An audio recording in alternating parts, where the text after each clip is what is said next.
우리가 수요일마다 디모데 후서 말씀을 나누고 있습니다. 오늘도 바울이 디모데에게 쓴 편지를 같이 읽으면서 하나님께서 오늘날 우리에게 주시기 원하시는 그 은혜를 나누기 원합니다. 오늘 말씀에서 사도 바울은 디모데에게 자신이 지금까지 살아온 길이 어떤 길이었는지를 다시 떠올리게 만들고 있습니다. 10절부터 11절을 보면 사도 바울이 걸어온 8가지 신앙의 길이 등장합니다. 먼저 10절에 7가지가 먼저 나오고 나서 11절에 오늘 말씀의 중심 주제이기도 한 이 박해를 받는 일과 고난에 대한 말씀이 등장합니다. 먼저 우리 10절 말씀을 다시 한번 한 목소리로 읽어보겠습니다. 시작. 나의 교훈과 행실과 의향과 믿음과 오래 참음과 사랑과 인내와 10절에 나오는 7가지 바울이 걸어온 길이 어떤 길이었습니까? 나의 교훈, 행실, 의향, 믿음, 오래 참음, 사랑, 인내라는 7가지입니다. 7가지를 간단히 살펴보고 바울이 걸어온 박해와 고난에 대한 이야기를 하고자 합니다. 먼저 10절에서 제일 먼저 나의 교훈이란 단어가 등장했습니다. 나의 교훈이란 것은 사도 바울이 설교하고 가르친 복음의 진리를 뜻하는 것입니다. 원문에서 교훈은 가르침을 뜻하는데요, 가장 먼저 언급된 것으로 미루어 볼 때 바울이 그 중요성을 강조하고 있다라고도 볼 수 있습니다. 우리 신앙생활에서 하나님 말씀이 참 중요한데요, 우리 양육부에서 신촌교회의 양육을 새롭게 진단하고 개선해 나가면서 가장 먼저 시작하는 것이 큐티 운동입니다. 토요일마다 우리 장로님들, 안수집사님들, 권사님들과 세대 공동체의 리더들이 함께 훈련을 받고 있습니다. 리더로 세워져서 성도들과 함께 말씀을 나누기 위한 준비를 하고 있는데요, 이렇게 큐티 운동을 시작하는 것도 모든 성도가 함께 말씀을 보고 말씀을 따라 살아가는 교회를 세워나가기 위함입니다. 이제 세대 공동체 안에서 또 이번에 세워진 항존직 리더들을 통해서 큐티 모임들을 만들어 나가려고 하는데요, 많이 관심 가져주시고 또 참여해 주시면 좋을 것 같습니다. 두 번째로 교훈에 이어서 곧바로 행실이란 단어가 등장합니다. 이것은 사도 바울이 교훈, 그러니까 말로만 가르치기만 한 것이 아니라 행실, 행동으로, 삶으로 가르쳤다는 뜻입니다. 가르침, 말씀은 그저 관념이나 결심에만 머물러서는 안 됩니다. 말씀을 들은 사람은 자신의 실제적인 삶에 그 말씀을 적용해 나가야 하는 것입니다. 이어서 의향이란 단어가 등장하는데요, 의향은 의도, 결심, 목표, 목적이란 의미를 담고 있습니다. 우리가 살아가는 데 있어서 어떤 목적을 가지고 살아가는가 하는 것이 참으로 중요합니다. 사도 바울의 삶의 목적이 무엇이었습니까? 우리 사도행전 20장 24절 말씀을 함께 읽어보겠습니다. 시작.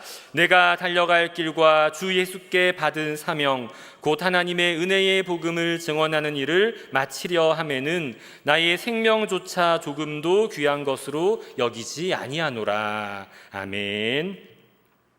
바울의 삶의 목적은 하나님의 은혜의 복음을 전파하는 일이었습니다. 이 목적을 이루는 데 있어서 자신의 생명조차도 귀하게 여기지 않는다라고 말합니다. 그런데 이것이 바울만의 목적이겠습니까? 모든 그리스도인들의 삶의 이유와 목적일 것입니다. 내가 받은 하나님의 사랑과 은혜를 나만 누리는 것이 아니라 전하는 것, 그리고 자신의 삶으로 증거하는 것은 바울만이 가져야 할 삶의 이유가 아니죠. 디모데, 그리고 오늘을 살아가는 모든 그리스도인들의 존재의 목적입니다. 네 번째로 믿음이 등장합니다. 여기서 믿음은 하나님이 복음을 전하는 자신을 끝까지 지켜주실 줄로 믿고 하나님께 변함없이 헌신하고 의지하였던 바울의 신앙의 자세를 가리킵니다. 로마서 8장 38절과 39절을 한 목소리로 읽겠습니다. 시작.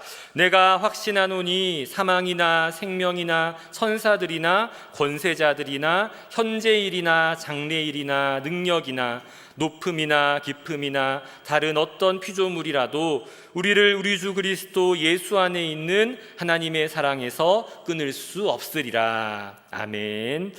바울은 이러한 믿음을 가지고 말씀 위에 바로 서서 말씀에 합당한 삶을 살아가며 복음을 전하기 위해서 자신의 모든 것을 하나님께 드리며 살아갔던 것입니다. 그리고 같은 믿음을 가지고 살아갈 것을 디모데에게, 그리고 오늘날 저와 여러분에게 권면하고 있는 것입니다. 다섯 번째로 등장하는 오래 참음과 일곱 번째로 등장하는 인내는 비슷한 뜻을 가진 단어이죠. 복음 전파라는 목표를 이루기 위해서 자신을 대적하고 핍박하는 모든 사람들을 오래 참고 인내했던 바울의 자세를 뜻합니다. 잠시 후에 바울이 받았던 박해와 고난에 대해서 더 자세히 살펴보겠지만, 바울은 복음을 전하다가 많은 고난을 받았고요, 또 자신의 생명도 귀하게 여기지 않았다고 합니다. 복음 전하는 일에 있어서는 오래 참고 항상 인내하는 모습을 보였던 것이죠. 여섯 번째로 등장하는 사랑은 이웃을 사랑하되 끝까지 사랑하고 심지어 원수도 사랑하라는 예수님의 명령에 순종했던 사도 바울의 자세를 뜻합니다. 우리 마태복음 5장 44절 말씀을 함께 읽겠습니다. 시작. 나는 너희에게 이르노니 너희 원수를 사랑하며 너희를 박해하는 자를 위하여 기도하라. 아멘. 바울은 예수님의 명령에 순종하면서 복음을 전할 때 받는 박해와 핍박을 마주할 때마다 참고 인내하는 것을 넘어서 그들을 위해서 사랑하고 기도하는 데까지 나아간 것입니다. 이어서 바울이 살아온 여덟 번째 길, 고난과 박해에 대해서 함께 살펴보겠습니다. 우리 11절 말씀을 함께 읽어보겠습니다. 시작. 박해를 받음과 고난과 또한 안디옥과 이고니온과 루스드라에서 당한 일과 어떠한 박해를 받은 것을 네가 과연 보고 알았거니와 주께서 이 모든 것 가운데서 나를 건지셨느니라. 아멘. 바울은 그리스도와 복음을 위해 숱한 박해와 고난을 당했습니다. 11절에서는 자신이 안디옥과 이고디온과 루스드라에서 당했던 일들과 박해를 언급합니다. 이 지역에서 바울이 어떤 일을 당했는지 살펴보겠습니다. 첫 박해지는 바로 안디옥, 정확히 말하면 비시디아 안디옥입니다. 사도행전 13장을 보면 안디옥 교회에 파송을 받아서 1차 선교 여행을 떠난 이 바울과 바나바가 구브로 섬과 버가를 거쳐서 이곳 비시디아 주의 안디옥에 도착합니다. 이곳에서 회당에서 설교를 하면서 많은 사람들에게 복음을 전할 때에 놀라운 일이 일어났습니다. 이방인들이 듣고 기뻐하면서 하나님의 말씀을 듣고 찬송하고 영생 주시기로 작정된 자들이 다 믿었다라고 성경이 기록합니다. 하지만 이때 바울과 바나바가 어떤 박해를 당합니까? 사도행전 13장 50절 말씀을 함께 읽어보겠습니다. 시작. 이에 유대인들이 경건한 귀부인들과 그 신의 유력자들을 선동하여 바울과 바나바를 박해하게 하여 그 지역에서 쫓아내니. 복음의 문이 열리고 이방인들이 돌아오는 놀라운 순간에 그것을 시기한 유대인들이 경건한 이 상류층의 귀부인들과 그 시내의 유력자들을 선동해서 바울과 바나바를 박해하고 그곳에서 쫓아냈다고 합니다. 그 다음으로 바울과 바나바가 가서 전도한 곳은 이고니온입니다. 사도행전 14장을 보면 이곳에서도 바울과 바나바는 회당에 들어가 전도를 하고요, 거기에서도 유대와 헬라의 허다한 무리가 믿게 되었다라고 합니다. 하지만 이때도 순종하지 아니하는 유대인들, 그러니까 마음을 돌이키지 않은 유대인들이 이방인들을 선동해서 악한 마음을 품게 만듭니다. 결국 무슨 일이 일어났을까요? 사도행전 14장 5절을 함께 읽겠습니다. 시작. 이방인과 유대인과 그 관리들이 두 사도를 모욕하며 돌로 치려고 달려드니. 결국 두 사도는 이를 피해서 루스드라와 더베와 그 근방으로 가서 복음을 전하게 됩니다. 이어지는 사도행전 14장 8절을 보면 루스드라에 도착한 두 사도가 복음을 전하던 중에 발을 쓰지 못하는 사람, 나면서부터 걷지 못하는 사람을 만나게 되어서 그를 고쳐줍니다. 이번에 놀라운 기적도 일으켰으니까 사람들이 바울과 바나바를 좀 두려워하고 전하는 말씀을 조금 더 귀 기울여 듣게 되었을까요? 모여있던 무리들은 두 사도를 향해서 인간이 아닌 신들이라고 소리를 치면서 두 사도에게 제사를 지내려고 하고 바울과 바나바가 이것을 강하게 말리는 장면이 나옵니다. 그런데 이때 또 유대인들이 찾아옵니다. 사도행전 14장 9절을 함께 읽겠습니다. 19절을 함께 읽겠습니다. 시작. 유대인들이 안디옥과 이고니온에서 와서 무리를 충동하니 그들이 돌로 바울을 쳐서 죽은 줄로 알고 시외로 끌어내치니라. 비시디아 안디옥에서는 쫓겨났고 이고니온에서는 돌에 맞을 뻔했고 결국 루스드라에서는 돌에 맞았습니다. 죽을 만큼 돌에 맞아서 사람들은 바울이 죽은 줄로만 알았다고 합니다. 복음 전파에 열심을 내면 낼수록 복음 전파가 쉬워지는 것이 아니라 더 큰 어려움과 고난이 찾아옵니다. 하지만 바울과 바나바는 아랑곳하지 않고 자신들의 사명을 감당하는 모습을 볼 수 있습니다. 이렇게 자신의 고난과 박해의 역사를 나열한 뒤에 바울은 디모데를 향해서 어떠한 박해를 받은 것을 네가 과연 보고 알았거니와 라고 이야기합니다. 디모데가 이때 바울과 함께 있진 않았죠. 그래서 이것들을 직접 보고 경험하지는 않았을 것입니다. 하지만 바울을 통해서 이미 이 이야기를 수차례 들었을 것이고 이후에 바울과 함께 복음을 전하는 과정에서 이와 비슷한 경험을 수도 없이 반복했을 것입니다. 그래서 바울은 디모데를 향해서 네가 과연 보고 알았거니와 라고 이야기하는 것이죠. 이어서 바울은 주께서 이 모든 것 가운데서 나를 건지셨느니라 라고 이야기합니다. 오늘 말씀의 제목이기도 하죠. 바울은 복음을 전하면서 수없이 많은 박해와 고난을 당했습니다.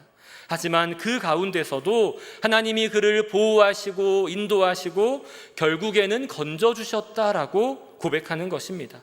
왜 바울이 디모데에게 이 이야기를 하는 것일까요? 사랑하는 제자 디모데 역시 복음을 전하다 보면 고난과 박해를 많이 받게 될 것입니다. 그때마다 디모데 역시 같은 믿음을 가지고 하나님께서 나를 건지시리라는 믿음을 가지고 박해와 고난을 이겨내라고 격려하는 것입니다. 바울이 당했던 박해는 고린도후서 11장 22절부터 33절에 자세하게 기록되어 있습니다. 제가 천천히 읽어볼 테니 눈으로 따라 읽어보시기 바랍니다. 그들이 히브리인이냐 나도 그러하며 그들이 이스라엘인이냐 나도 그러하며 그들이 아브라함의 후손이냐 나도 그러하며 그들이 그리스도의 일꾼이냐 정신없는 말을 하거니와 나는 더욱 그러하도다. 내가 수고를 넘치도록 하고 옥에 갇히기도 더 많이 하고 매도 수없이 맞고 여러 번 죽을 뻔하였으니 유대인들에게서 40에서 하나 감한매를 5번 맞았으며 3번 태장으로 맞고 1번 돌로 맞고 3번 파선하고 일주야를 깊은 바다에서 지냈으며 여러 번 여행하면서 강의 위험과 강도의 위험과 동족의 위험과 이방인의 위험과 시내의 위험과 광야의 위험과 바다의 위험과 거짓 형제 중의 위험을 당하고 또 수고하며 애쓰고 여러 번 자지 못하고 줄이며 목마르고 여러 번 굶고 춥고 헐벗었노라. 이 외의 일은 고사하고 아직도 날마다 내 속에 눌리는 일이 있으니 곧 모든 교회를 위하여 염려하는 것이라. 누가 약하면 내가 약하지 아니하며 누가 실족하게 되면 내가 애타하지 아니하더냐. 내가 부들불 자랑할진대 내가 약한 것을 자랑하리라. 주 예수의 아버지 영원히 찬송할 하나님이 내가 거짓말 아니하는 것을 아시느니라. 다메섹에서 아레다 왕의 고관이 나를 잡으려고 다메섹 성을 지켰으나 나는 광주리를 타고 들창문으로 성벽을 내려가 그 손에서 벗어났노라. 아멘. 바울이 자신이 당한 고난에 대해서 무엇이라고 이야기합니까? 수고하고 옥에 갇히고 매 맞고 죽을 뻔하고 돌을 맞고 배가 난파당하고 깊은 바다에 빠지고 강의 위험과 강도의 위험과 동족의 위험과 이방인의 위험과 광야와 바다 거짓 형제의 위험을 당하고 그리고 잠을 못 자고 줄이고 목마르고 굶고 춥고 헐벗었다라고 이야기합니다. 그렇게 극심한 박해와 고난을 당한 바울의 입에서 나온 고백은 주께서 이 모든 것 가운데 나를 건지셨느니라 하는 것입니다. 나아가서 바울은 이 박해를 당연하게 또 담담하게 받아들입니다. 12절 말씀을 함께 읽겠습니다. 시작. 무릇 그리스도 예수 안에서 경건하게 살고자 하는 자는 박해를 받으리라. 바울 자신뿐 아니라 누구든지 무릇 그리스도 예수 안에서 경건하게 살고자 하는 자는 반드시 박해를 받는다는 것입니다. 경건하다, 거룩하다라는 말은 분리된다, 구별된다라는 뜻을 가지고 있죠. 경건하게 산다는 것은 죄악된 세상과 다른 방식으로 살아간다는 것입니다. 경건한 사람은 세상의 죄악과 어울리기가 어렵습니다.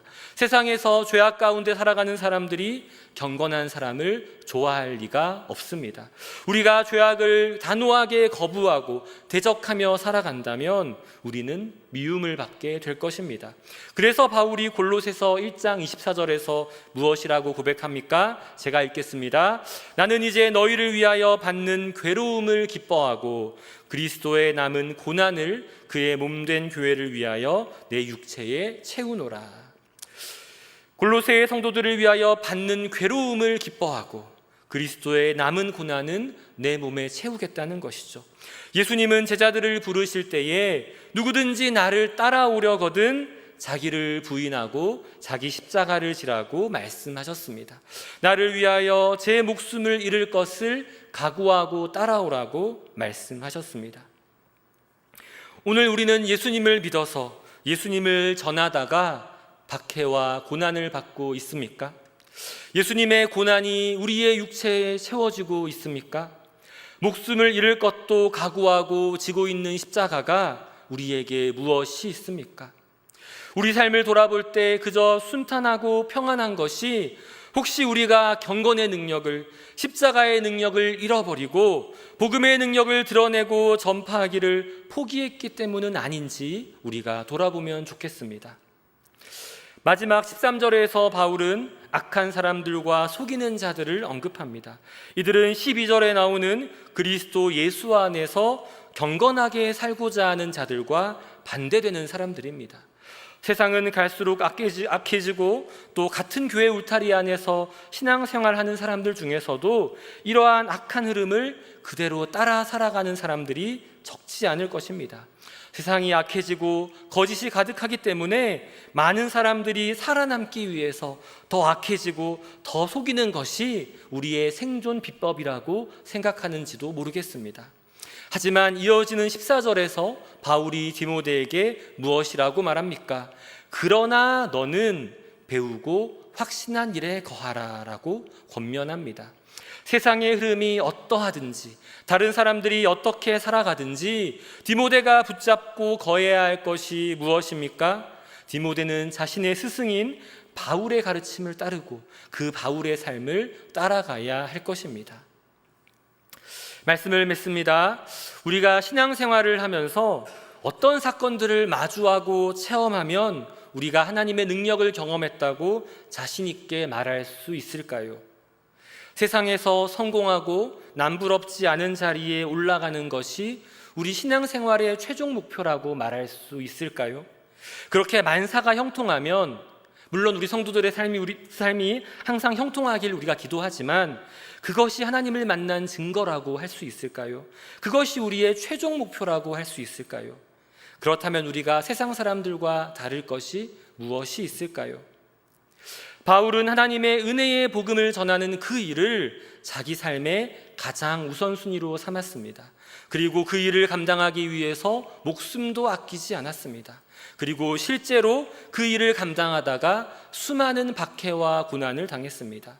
그런 자신의 삶을 돌아보며 바울은 그리스도 예수 안에서 경건하게 살아가다 보면 당연하게 겪는 일이다 라고 이야기합니다. 어떻게 바울이 그렇게 자신 있게 고백할 수 있었을까요? 바울이 그 과정에서 박해와 고난 가운데서 하나님의 은혜와 사랑을 더 깊이 경험했기 때문입니다. 그래서 이렇게 고백하는 것이죠.